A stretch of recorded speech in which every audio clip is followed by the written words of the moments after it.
Yeah, thanks for allowing me to speak here. Well, I mean, I will give a sort of usual disclaimer here now that well, I mean, I'm very honest here. I don't know any of these stuff here. I mean, this manifolds is something very far away from me, unfortunately, and also I'm definitely not an expert in J homomorphism and these kind of things.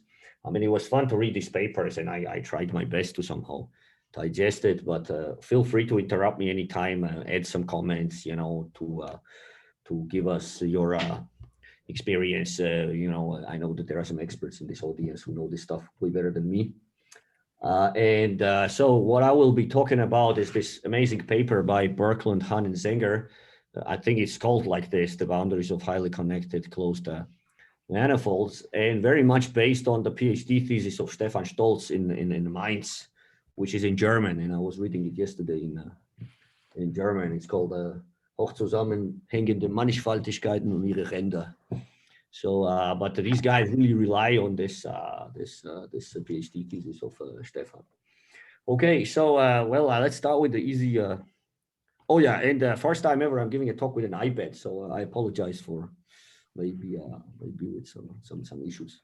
Okay, definition. So, well, m is always greater or equal than 5, and at some point, the dimension is going to be even higher, way higher.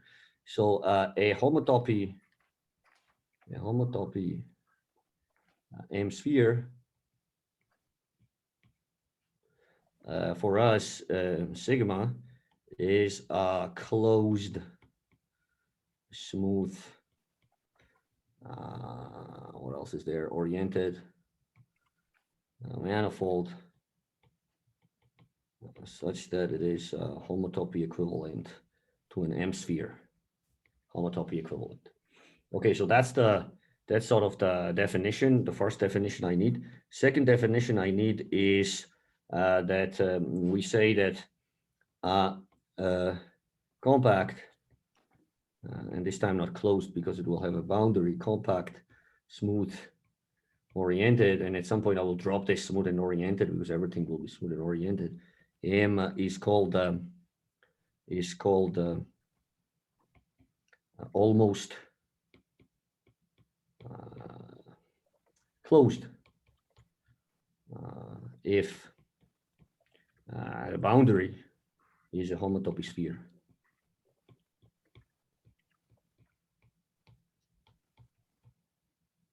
So that's the second definition. And the third definition from geometry I need immediately to formulate the main result. What I will be talking about is that M is called, well, again, compact, smooth oriented. You can do it maybe more general. Is called parallelizable. Parallelizable if the tangent bundle is trivial. So it's, well, it's if it's dimension M, then I'm asking the tangent bundle is the trivial vector bundle. So that's the definition of parallelizable. I do not want to write this in the words because TM usually denotes tangent bundle. We all remember this from differential topology. Okay, so, and this is now good enough to immediately formulate something I want to call theorem A, which is what these guys prove in this paper. So let n be bigger than 31. And at some point, it will become clear where this 31 comes from, hopefully, in this talk. So let n be bigger than 31. And suppose M is almost closed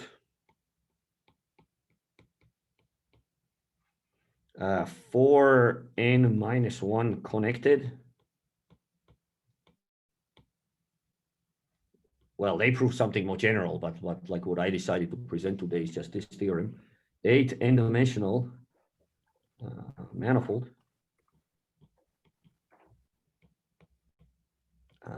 then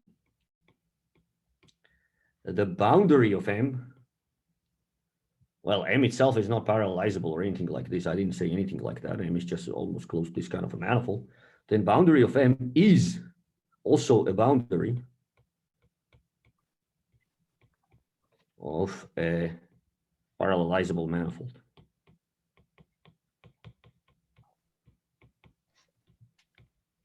So that's one of the main results what these guys prove in this paper. Well, they prove way more things, and also they're not necessarily in these dimensions. They have more sort of flexibility with these dimensions, but at least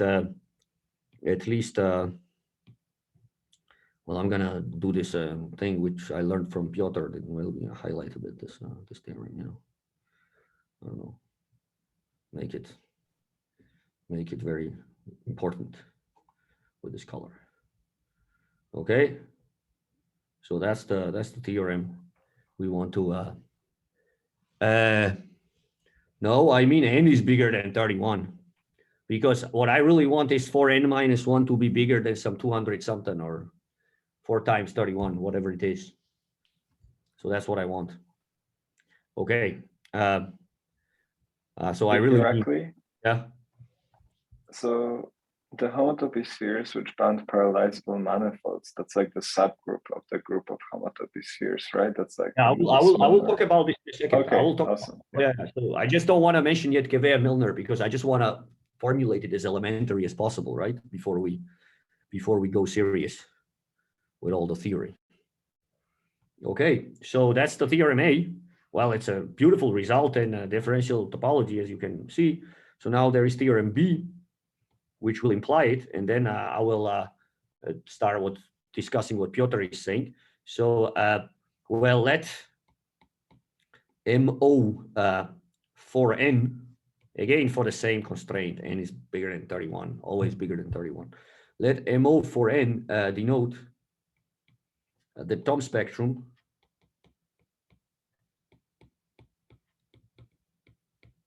of the map, which is the 4n connective cover of BO going into BO, and well, I mean, if you want, you can write here BGL1S, and this is basically J homomorphism. I mean, we will discuss this in a second, what this really is. But so let MO for n denote this this Thom spectrum, and so this comes with a unit. This comes with a unit. This comes with a unit. And it turns out that there is an exact sequence. Oops. There is an exact sequence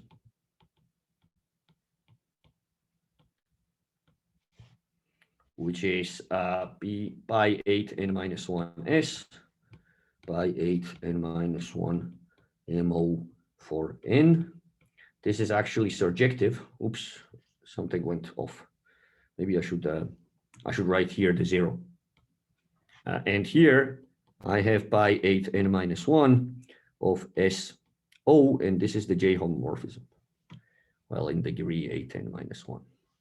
And so this sequence is exact. So that's the theorem B. And this was a conjecture by, well, I don't want to write it out, but this was a conjecture by Galesius and Randall Williams. In one of their papers, they actually conjectured it for every n, I think. But what these guys managed is to prove this, and then proved that theorem B, well, actually, Stefan Stolz almost kind of tells us already that this is true. Theorem B actually implies theorem A. And so in this talk, what I will tell you is that the first part will be how theorem B implies theorem A, and that's where I will address this thing what Piotr was mentioning. And second is I will prove for you, well, I will not prove for you, I mean, it's a huge result, but I will sketch an idea behind theorem B, and we will see how synthetic spectra sort of come in there. Anything in the chat? No, so far not. Okay, so that's the plan today. Already kind of running slow. Okay, so well, let's try to figure out how number 1 goes. Well, the first thing I want to consider is theta M, which is like, I think what Piotr wanted to mention. This is the group of homotopy M spheres. So we take homotopy M spheres,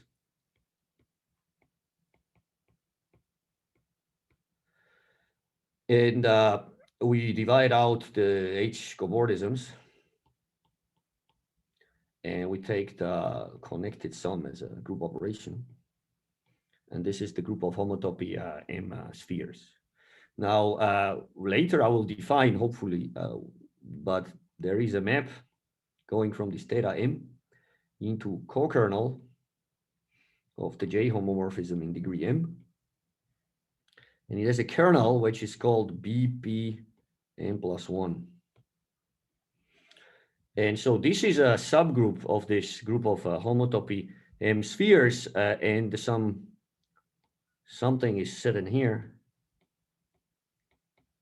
If and only if, well, sigma is a homotopy sphere. I'm not going to say that, but sigma is a, sorry. Only if sigma is a boundary of M where M is parallelizable. Is this what you wanted to say, Piotr? So basically saying something is true in theorem A, this highlighted important theorem. Well, in this situation of theorem A, oops. So in the situation of theorem A, when we have this manifold M, of course, this is almost closed. We can take its boundary. And this boundary is an element of this theta 8n minus 1. And this maps to this co-kernel of J. And what I'm really telling you in that theorem is that this goes to 0 because actually what I'm really telling you is that this sits in the kernel here. So this actually lives inside here. Yeah, sorry, I see something in the chat. Almost all my homotopy H cobordism is the same as. Yeah, that's right. I think so. Yeah. But I mean, I'm definitely not the right person to sort of confirm here some differential topological statements. Yeah. Okay. Thanks, John. It's the same as orientation preserving diffeomorphism. Ah, great. Very nice. Okay, so that's how already we should notice that these kind of problems can be solved by means of homotopy theory, because we already have here co-kernel of J. But well, what is the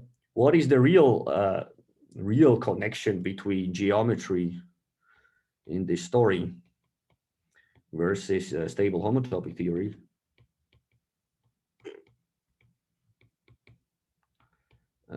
What is really happening here is what we really have to go through. Do we want this or not? If you ever want to translate these kind of problems to a homotopy theory, well, you have to do the Pontryagin Tom construction. And I will not really recall the construction, but at least I will tell you that what I'm going to consider is I'm going to consider the framed Bordism groups. And these are, I should tell you what's the framing first. Well, I think I will tell you what's the framing first, because, well, maybe some people do not remember it. So if you have a manifold M, say M dimensional, and you can embed it into, well, Whitney tells us that you can embed it into something like this, and you can take this normal bundle here, which is called the stable normal bundle, because it's stable. You can make this R as big as you want. Stable normal bundle.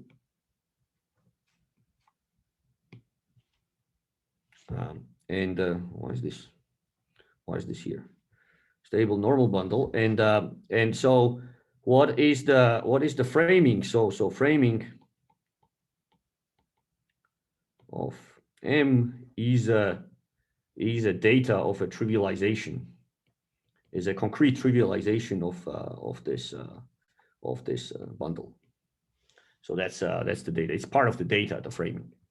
Okay, so and now you can define framed Bordism, and Pontryagin was actually computing some homotopy groups of spheres.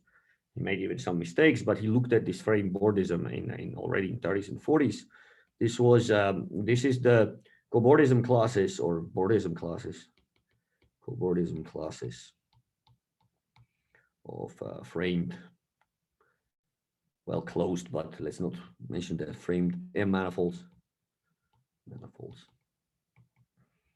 modulo, cobordism classes, I said, of framed M manifolds, and with the disjoint union as a group structure. And so using this embedding here, you can look at the collapse map, and what you really get is this Pontryagin-Thom map from framed boardism PT into PM plus R SR, which is for R large enough, and we always want R large enough, the M stem. This is an isomorphism. That's the deep result. Well, one side is Pontryagin-Thom construction. The subjectivity is some kind of transversality theorem proved by in this setting by Thom. And so this is where the whole connection between manifolds and stable homotopy theory sort of comes in. And so just to be on the legit side of everything, I should also maybe use this definition now, this construction now, to tell you what J homomorphism is. So J homomorphism, well, sometimes I'm not going to write any more these indices because it's going to be just too much. So J homomorphism goes from here into here, or which is the same as framed boardism, M-1, sorry. And I want M-1 because soon this will be sort of the boundary part of the story I'm going to talk about. And I will be working dimension M, and I want to push it down. So I will do M-1, not M. And so you take some, basically, you should imagine now this is because of stabilization, is some sort of SOR again R large enough. And if you take a class here, what is this? Struggling with this iPad a bit. Okay, if you take a class here, this can be taught. This can be taught as some kind of a vector bundle automorphism of the trivial bundle. Well, we know linear algebra, so I'm not going to really explain why that is the case. So you can think of it like that. But then if you take an M-1 dimensional sphere, which sits inside R to the M, its normal bundle has a canonical trivialization, the one we know, like there's normal vectors and stuff, which you learn maybe in undergrad. And this is a trivial bundle. It's a one-dimensional trivial bundle. And if you stabilize, I mean, let's call this G. Well, I'm not going to now distinguish between normal bundle and stable normal bundle, but you have this trivialization, the standard trivialization, after adding enough stuff to this. So that's this G, the standard one. And here it's this given H, which is another sort of framing. And you twist this G by H. So you consider this composition. And what the J homomorphism does in terms of framed boardism, and this is the only definition of J homomorphism I'm going to mention in this talk, it sends this H to M-1 dimensional sphere, comma, HG. So M-1 dimensional sphere with this twisted framing. And so now you see that the J homomorphism, I mean, well, I mean, there are some experts here in this audience, and you can correct me if I'm wrong, but the fact that J homomorphism is not surjective somehow now makes sense because, well, the image is basically spheres with their framings, and we have so many manifolds out there. Well, okay, boardism relation is very tricky, but again, like, does make sense that you cannot expect that this is surjective. So very important player to look at is co-kernel of J. Okay, but now we want to study, going back to our theorem. Now I was talking about general boardisms and all these things. What we want to study in our theorem is these kind of manifolds, which are almost closed 4n-1 dimensional, 4n-1 connected 8n dimensional things. So we need to make some sort of a boardism group out of these as well in order to be able to study them. And so that's the thing that I think Stefan Stolz defined it in his thesis. You can consider these AKMs, and well, now I'm going to assume always that M is greater or equal than 2K. Well, very often I will sort of ignore the fact that you can also improve some of these constraints, but let's just do this. So what is this? This is some kind of a special kind of a boardism group. It's a boardism group, so it's K-1 connected almost closed manifolds modulo the Bordism. And now you may ask, what is this Bordism? I could draw a picture, but well, it's basically some sort of you kind of have some kind of H cobordism between the boundaries, and that whole thing is a boundary of a big thing. So that type of cobordism I'm talking about, but I don't want to now write this out because I'm already kind of running short with the time.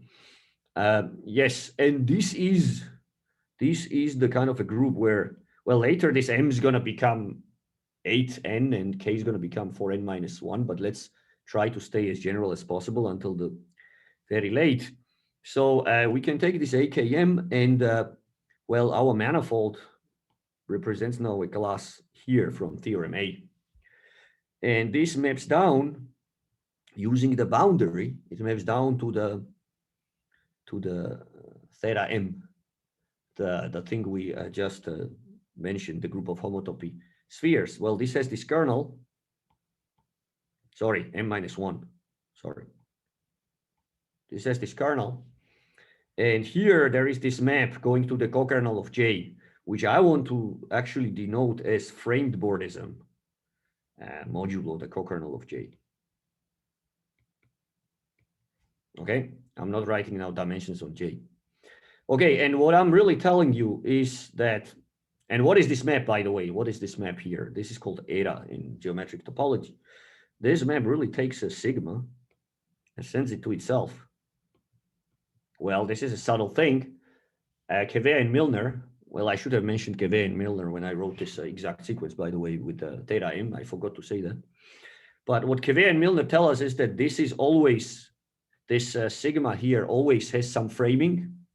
Problem is, though, it's not canonical. And if you try to fix that, exactly the thing you have to divide out is co-kernel of J. If you remember how I defined J homomorphism, it does make completely sense. And so what I'm really telling you here is that I want to show that this thing here goes to 0. So that's really theorem A. Okay, so here we have the framed Bordism then, hitting the co-kernel. And here we have the, well, m minus 1, sorry. Correct me when I making mistakes with the indices. And here we have the J homomorphism. Here we have the J. Okay, so that's the situation. So what I'm really trying to somehow guess, if this element here goes to 0, basically maybe I should, but these are like on the bottom is sort of the boundary part of the story here. I have this M here, and I'm telling you some things about the boundary. So I need to lift this up from the boundary level to the manifold level. So therefore I need some Bordism theories here and maybe here that will fill out this diagram.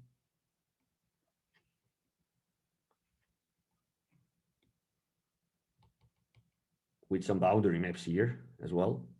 And will help me to maybe go the other way around, you know, this diagram and conclude something.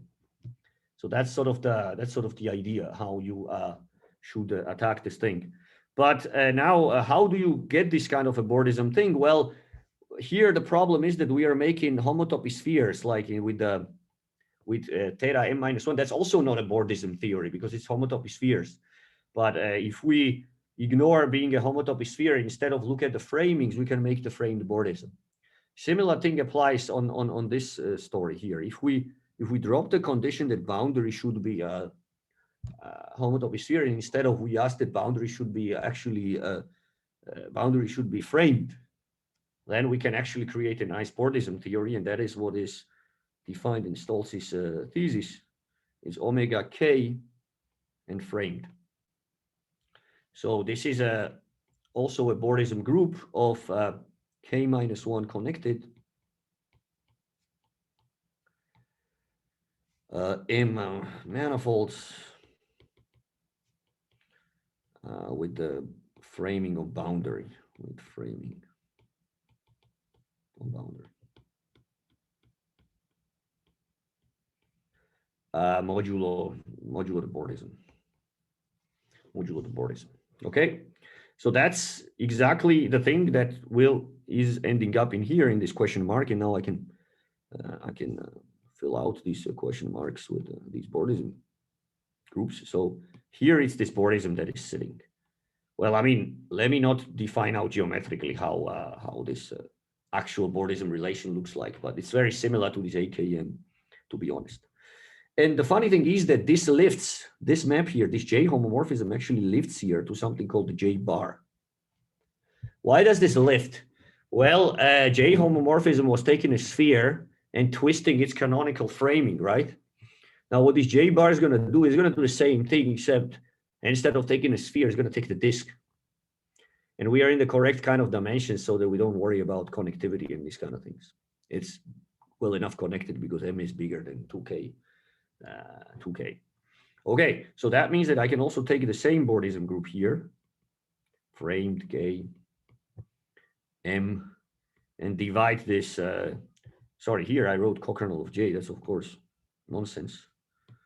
I should have written here image of J, of course. Image of J. The same here with the image of J bar. Okay, so this is a central diagram in this business. What we have here, this is what does the job. So it turns out that this has a splitting. This has a canonical splitting here, which I will just justify. And now you see this element M. Well, let me do this here. This goes to 0 is equivalent that if you go, well, it's a diagram chase. If you go the other way around, it goes to 0. So that means that if this here, this way and that way goes to 0. Okay. Well, now I have this splitting here. This is injective. So in order to prove that this is 0, it's enough to go here, come here, and see that this is in the image of J. So it's just enough to see that in this group, whatever you did, it's in the image of J, and then you will be done. Okay, so it's this kind of a diagram chase. Well, now I want to translate this whole thing into homotopy theory. Is this readable what I'm writing? I mean, I have terrible handwriting. Is this still kind of comprehensible? Better than mine. Great. Oh, sorry? Much better than mine. All right, thank you. Okay. Yeah, so I want to now translate this into homotopy theory. Well, how do we do this? I'm really running out of time, but well, let's quickly do it. So it turns out that these bordism groups, well, how do you represent some M comma some boundary in this bordism group? I mean, M is some manifold, and it always comes with the Gauss map. So the classifying map for the tangent bundle going into BO, but because we are connected enough, it actually goes to the connective cover of this BO. You can actually even put here the finite BOR if you want, but I don't want to go into that.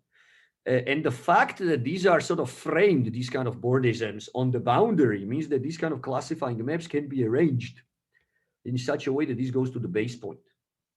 So that's the first observation I want to make.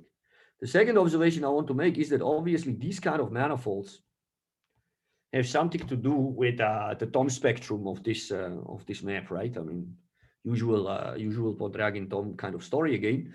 And it really turns out that if you take Thom spectrum of this, there is a question. That was a very Scottish pronunciation of framed. Okay, great. I'll keep on doing that. All right, so good. So you take the Thom spectrum of this. Okay, yeah, well, you guys should visit and see how people talk here. So anyways, so you take this Thom spectrum of this, and so the Thom spectrum of this map, well, I mean, actually, I should be telling you that this goes to a BGL1 of the sphere, but let's not write this. So that is this MO K. That is this MOK. But now I'm sending the boundaries to the point.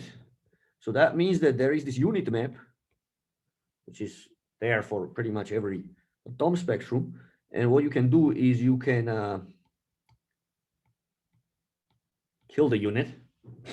And so the Podragin Thom stuff now tells us that these kind of frame manifolds with M, and this M is greater or equal than 2K, let's be safe. That is always isomorphic to pi M of this funny spectrum here. And the quotienting out sphere is motivated by that framing data on the boundary. Okay, so now I can basically replace this whole diagram with this kind of spectra on the right-hand side at least, but I still need a small remark here, namely that I need some kind of a map that will tell me that this splitting here, which I claimed exists, I need to justify for you this splitting. And that comes from the fact that K is large enough. K is large enough. I mean, K is going to become, I don't know, 8 times something at some point, or 4 times something, huge number, like 100 something or whatever. And if you take these connective covers of BO, you know that this is all this business with a spin structure and this structure and that structure and all that stuff. And so, well, we have in particular here some kind of a K-theoretic Tom class for this this thing, and this has a map into little KO connective cover. So we got this K connective cover of little KO, and this, you should think of this as some kind of a K-theoretic Tom class. Well, I don't want to go into details, of course, but this is how at least Stoltz defines it. And you can look at the fiber of this thing. And I claim that the fiber of this thing provides that splitting I was talking about at the above, and then I will rewrite that diagram in the homotopy theoretic terms in a second. But the funny thing now here is that this map induces something on homotopy groups, this K-theory map, pi m KO, and here we have pi m minus 1 of SO. And this goes here, that's this lifted J homomorphism, J bar, and it turns out that this here is an isomorphism. This is here an isomorphism, and that's basically, well, I mean, it's not surprising that pi m KO and pi m m minus 1 SO are isomorphic, because it's the, well, what is it? The loops of infinite loop space of KO is SO, pretty much. Okay, so, and therefore we see that what we really see is that co-kernel, this thing, basically what it sees, this gadget here basically sees the co-kernel of this J bar, that fiber. So this is a fiber sequence. So that is basically, out of this splitting, this is basically this co-kernel of J bar. Okay, and that does provide already here this splitting, because the projection map is there, but now I'm actually providing you a splitting, a map from co-kernel of J bar into MOK, which is a fiber of the map that splits. So that's why the splitting is there, and this is why we need this K-theoretic Tom class to actually split that map. Okay, so now translating the original problem to this MO gadgets, because I can do this because, well, I know now that these kind of framed manifolds are also represented by MO. So let's write this sequence. It just took me too much time. I was expecting to finish this in half an hour, but well, that's life. So we have this thing here. We have this pi m minus 1 of S here. Well, I need to mention now that I have the co-fiber sequence 2, MOK, this MOK modulo S, and then the boundary map to S1, which literally corresponds to that boundary in this framed picture. So when I have this boundary map from this kind of fancy boardism into usual boardism, that boundary is now represented by this this boundary map. Okay, so we have this boundary, we have the J homomorphisms. We have here the J, we have this J bar. Well, here we have, let me just write co-kernel of J instead of the writing the quotients themselves, co-kernel of J bar. That's what we have. And here also it's the sort of the induced map with this boundary. And here we have those funny groups we were worried about. It's this eta map here, and this is this theta m. This map here. There's also eta and this minus 1. Okay, so that's basically the homotopy theoretic translation of this Well, this is bad here. I should make this a bit cleaner. Horrible handwriting, sorry. So, and now what I really wanted is I took this M here and I was investigating if this M goes here down to 0. Well, now I also have a splitting here. And what I really need to tell you is there is this class here now I'm getting here, which Stefan Stolz calls TM. He calls it a TM. And so basically what I have to show is that the boundary of this TM is an image of J. That's all you need to show in order to prove theorem A. There is a question. Okay. Oh, no, it's not a question. It was Piotr's comment.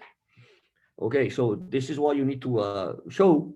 Well, this is almost there, translating to theorem B, because if we look at now what's going on with this cofiber sequence here, we can write down that cofiber sequence. So we can write down P8n minus 1 S. Now I switch to 8s and stuff. So M is going to be 8n and K is going to be 4n. So now we have by 8 and minus 1 S, by 8 and minus 1 MON. Actually, this theorem B actually claimed that this is surjective, but that subjectivity is not really essential for theorem A. And here we have by 8 n of this quotient, this boundary map coming I from. think your notation was 8, M is 8K and N is 4K. Or never mind, maybe I made it. Oh, I'm sorry, you're absolutely right. You're right. Sorry. Thank you. Apologies. Sorry. Yeah, so this is this 4n modulo S. So that's this boundary map. But now, well, this TM lives here. That funny class lives here. And I'm asking if this map here is in the image of J. Does this go into image of J? That's what I'm asking. Well, I have here the J homomorphism. Okay, but well, this sequence is exact. This sequence is exact. And what theorem B tells us, that's basically theorem B. Theorem B tells us that image of this boundary is the image of J. I mean, that's what theorem B tells us. That theorem B tells us that, let me use the colors now. I don't know, what should I use? This color. It tells us that this sequence here is exact. That's theorem B. It tells us that this thing is exact, okay? Well, but I already know that the top sequence is exact. So I'm now telling you basically image of delta boundary is image of J. But well, I know that the boundary of TM already is in here because it's a boundary. So that implies that this is also in image of J. And that implies theorem A.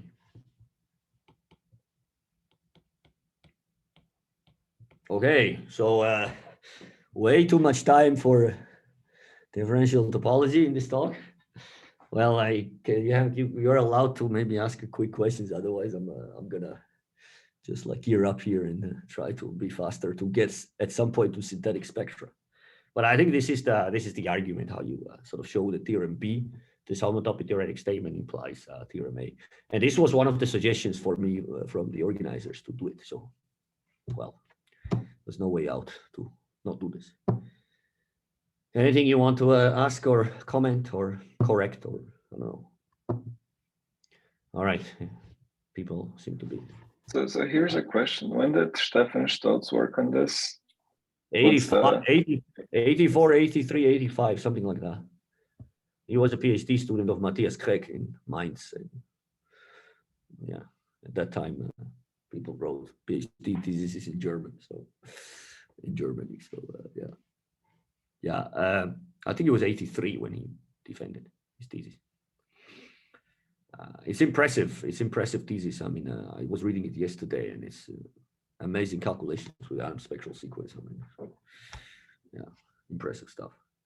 Okay, so now theorem B, and that's where the synthetic stuff comes in. Well, I don't know how much time I have. I'm really going to run out of time about that. Well, we need to show that this sequence is exact. This green sequence is exact. That's what we need to show. So what you really have to do is to study this. How do you get grips on this this Thom spectrum? And I mean, there are millions of ways of defining Thom spectra, and one of the ways I will be using today is that this is sort of the bar construction or relative smash product of sphere spectrum with itself, and I will explain in what way, because that is sort of important over this. This is one of those standard results on Thom spectra, which are included in these 5 author papers. And the funny thing is that, well, what is this? These module structures? There are 2 different ones. So first of all, we have obviously a map, which is again the J homomorphism, basically going from O into GL1 of S. J is everywhere here. And well, this can be adjoined to get a map from the suspension spectrum of this thing, which is an E-infinity gadget, because, well, this is a infinite loop space. It's an infinite loop space, and I'm going to use that infinite loop space structure to make this into a ring spectrum. Well, I don't really need much of the infinity structure, but still, there is this map like this into S, and I'll call this K, as opposed to the authors of that paper, which call it J. Now, with too many J's in this stuff, so I decided to call it K, you know, because it's not a J homomorphism. It's related, but it's K. Okay, so the other thing is you can have another map here, which is more canonical map, which is the augmentation.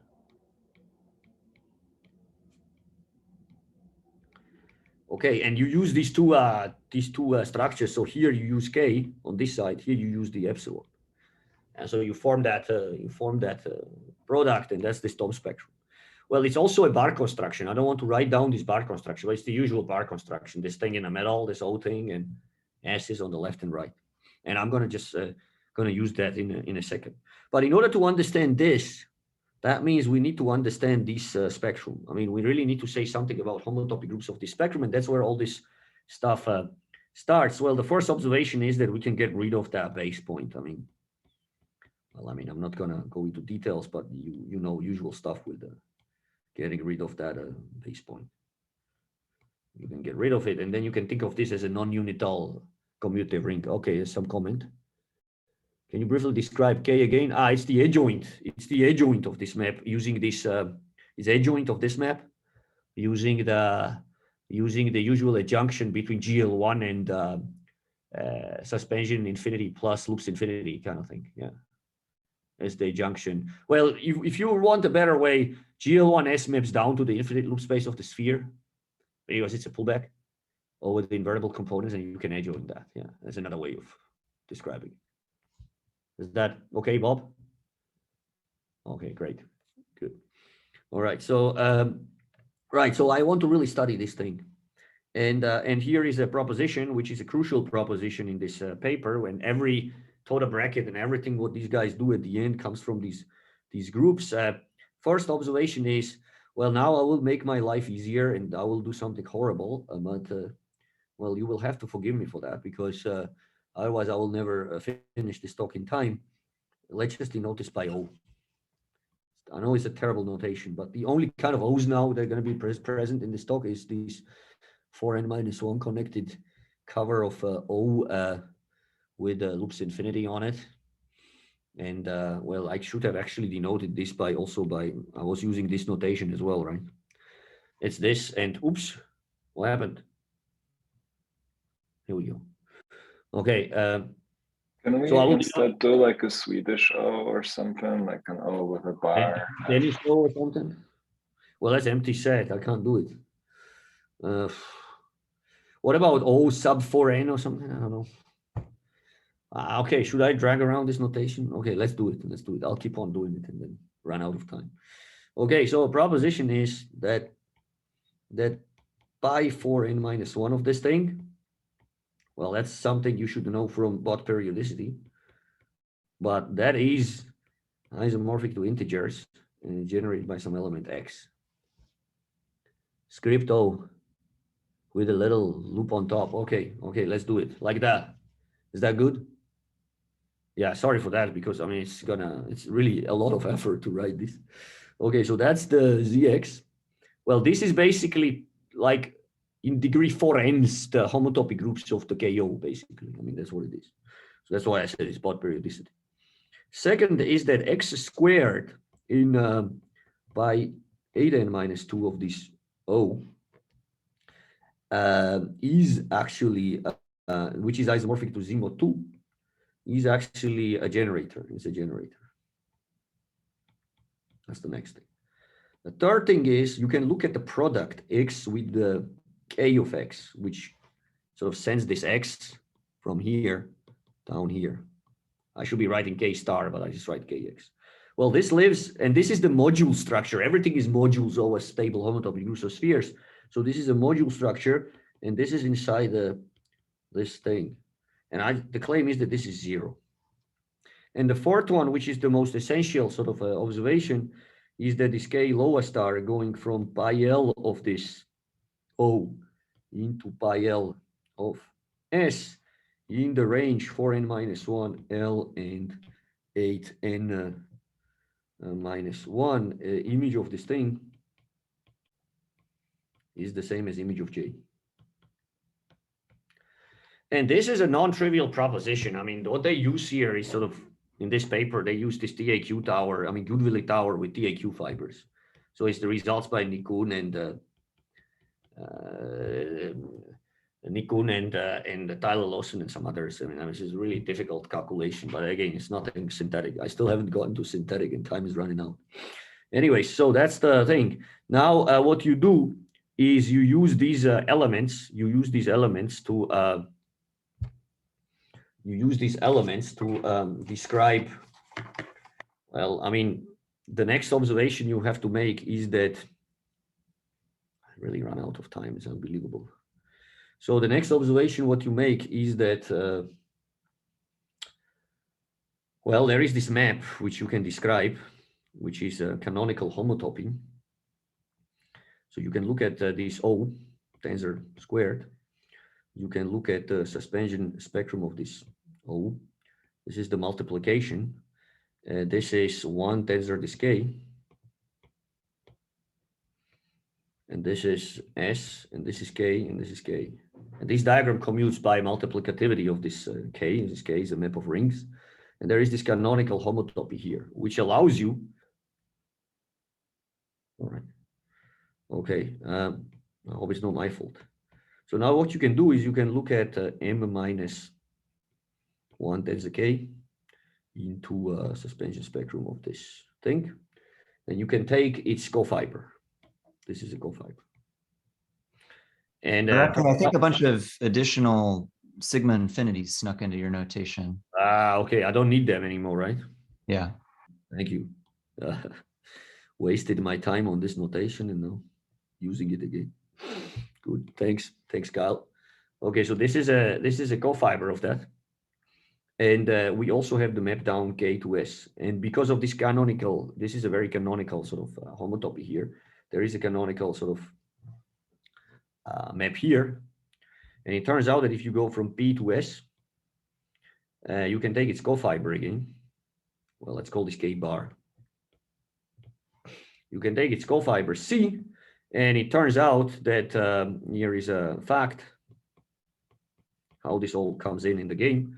Fact is that if you take 12n minus 2 connective cover, Postnikov truncation of this C is the same as 12n minus 2 Postnikov truncation of MO for n. Okay, so where does this even come from? You should think of this C as the 2 skeleton of that bar construction. If you think of this C as a 2 skeleton of that bar construction, because like, well, what is this actually? I mean, end of the day, what did I do is that I took the sort of the beginning of the bar construction with this O of this this formula here. And because it's a 2 skeleton, if you look at the filtration of this bar complex, the third cofiber is third tensor power of this 4n-1 connected thing, so it becomes 12n-3 connected. So that's why the truncation of this C is the same as truncation of this MO4n. So now the next thing that happens is that, let me see how I can quickly write this. So you can look at this cofiber long exact sequence.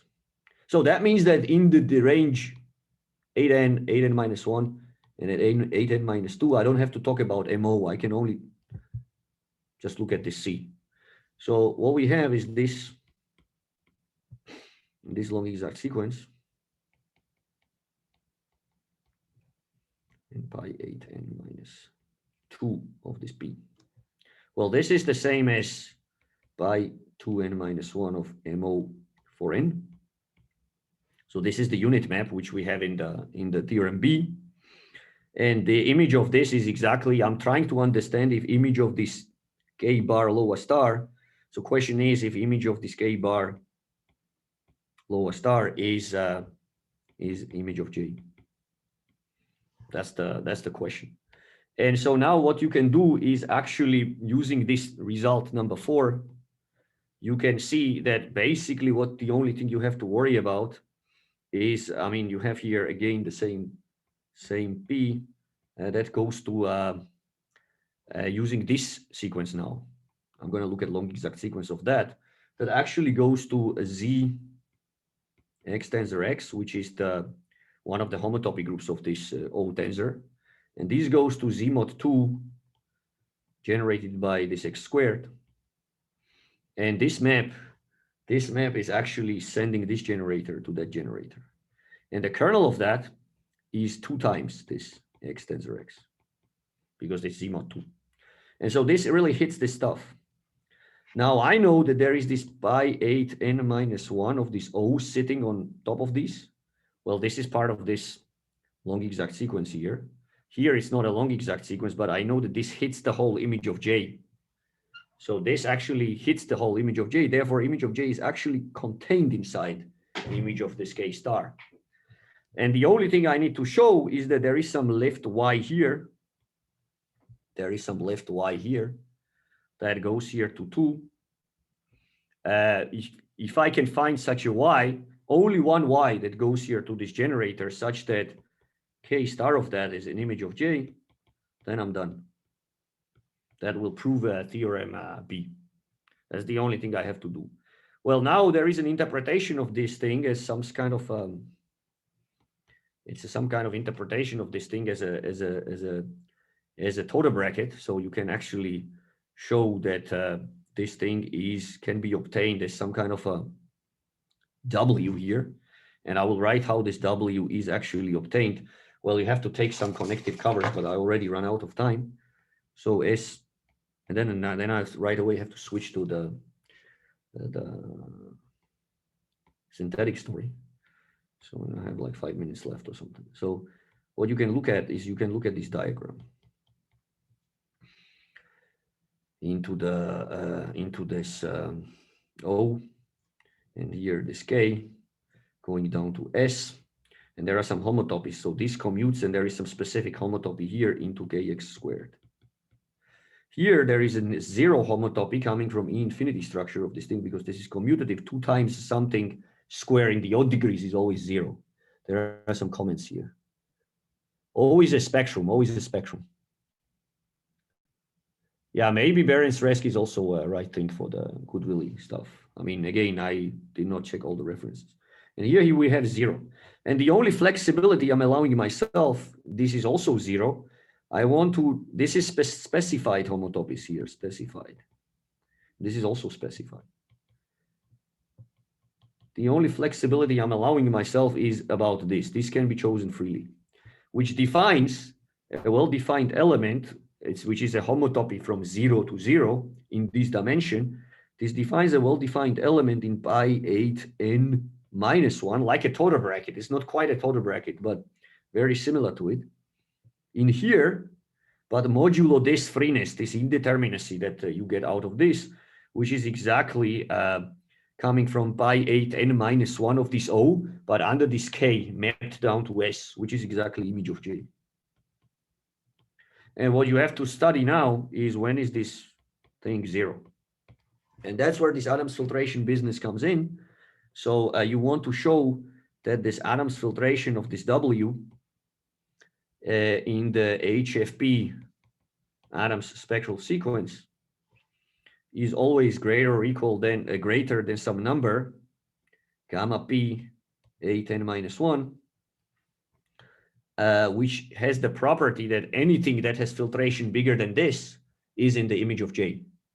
So there are these numbers that you can actually calculate. And what these guys show is that this Adams filtration W is always greater or equal than some other concrete number, A and P minus 1. What is really well defined? Well, it is well defined after dividing out image of J, yeah. Because I specified these homotopies. There is no other indeterminacy, like in the classical Toda bracket, the only indeterminacy comes from here. I hope this answers your question. So in that sense, it's well defined, yeah. Yeah, and so these guys. What is gamma p? What is? That's some number. That's some number. There are some formulas for this number. There is bounds for when you are in the image of J. So as far as you exceed that bound, you are in the image of J. But it turns out that this NP, I will just write down this NP in the case of odd primes. What is this NP? It's 4n divided by, let me find this number, 2p minus 2 minus the logarithm of p. I mean, these numbers came from Stolz's thesis, to be honest. That's this number NP. And now what these guys show, they show, first of all, that this is true, that this concrete element has this property. Second of all, they show that this is bigger than this, whatever this number is, this Adams filtration bound. And this is where these conditions n greater or equal, n greater than this 31 really comes in to actually show number theoretically this, this stuff. Okay, now how do you show that Adams filtration of something is greater or equal than some number? Well, here is a proposition which I will write down, which we actually already basically know. Well, I was planning to actually define what's the classically Adams filtration, but now I will assume that people know what's Adams filtration because we had a talk about Adams spectral sequence. So if you have X from, say, is Adams type homology theory and everything is convergent and so on and so on. If you have F, which is a map of spectra, and suppose this has Adams filtration greater or equal than K for some E homology theory. So E homology Adams spectral sequence. Then there is a factorization. If you look at synthetic analogs, here we have 0 minus K. I started 2 minutes late. I'm going to 3 minutes late. I'm going to take that. I'm going to take those minutes. So there is this, then there is this factorization, F twiddle. So being in the Adams filtration greater or equal than K can be translated, at least in one side. So then can be translated into being divisible by this tau K. And this is where this synthetic spectra come in. Instead of trying to show that something has Adams filtration, something you can try to show that its synthetic analog is divisible by tau. And the corollary of this, as well as what Peter did in his talk last week, is that what you can do is you can take this tau inversion map from the synthetic homotopy groups down to pi k of x. Well, taking into account, of course, that in non-negative Chow degrees, these synthetic homotopy groups are just usual homotopy groups. This is this tau inversion map. And you can look at images of this for different S's. And it turns out that this is exactly the Adams filtration in the good situations, of course. Again, E good enough and so on. Okay, so instead of showing that this element W I was worried about, which is this kind of a Toda bracket kind of thing, I want to show that its Adams filtration is big enough so that it ends up, it's big enough than this number that it ends up in the image of J. What I can really show is that I can try to lift it along this kind of a map.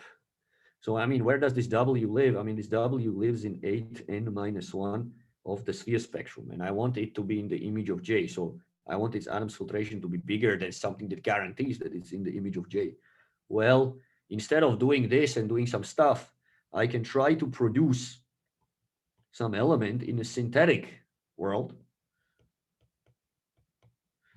It's this. So instead of this W, I can try to produce some W bar, which by this tau inversion maps down to this this thing. And well, if you give me another 2 minutes, I'm gonna finish. So what you can do is you can actually create in the synthetic world this type of a diagram by using the fact, by using this proposition about the Adams filtration. So you can really write down such a diagram in the synthetic world by lifting synthetic analogs like this along the tau to the k. So one of the typical things you do, and this is why I mentioned when I was looking at this, oh, I should have actually taken its 8n-1 skeleton, to be honest. And I should look at this map, this k map, and I should look at this. And it turns out that this is a non-trivial calculation in real K theory and so on. This has really Adams filtration greater or equal than this number NP. So that's where this NP actually shows up, is this calculation that if you take this O thing and if you take this skeleton, I should have defined this thing using this skeleton. You can actually define it using this skeleton, but well, why can you do it? Because we are working in those dimensions where the skeleton was good enough. This Adams filtration greater or equal than NP, this is a non-trivial input that you need. And then you lift this thing along, well, then you go and take synthetic analog of this K. And instead you look at this K twiddle that goes from this skeleton n-1 O into some 0 minus NP of the synthetic analog of the I mean S00, S00. And using such maps and synthetic analogs of the original map X, what we had in the homotopy groups of this O, you can cook up such a diagram in the world of synthetic spectra whose tau inversion will recover this diagram. Okay, and that's exactly this W bar. Well, another non-trivial input here is that synthetic homotopy groups of these things in certain range have to vanish. And these guys also show it using the technology what we developed, in the sense of like synthetic homotopy groups of these in certain range vanish if and only if the C tau co-fiber tensor homotopy groups vanish, and they are some X groups. And again, you reduce it to some classical calculations in KO and so on to calculate that. Well, I know that at the end I went super fast, and maybe it was a wrong decision very wrong decision to talk so much about manifolds at the beginning, but well, yeah, I mean, yeah, I think, well, I should have planned it a bit better, but I think I'm done with the talk. Thanks.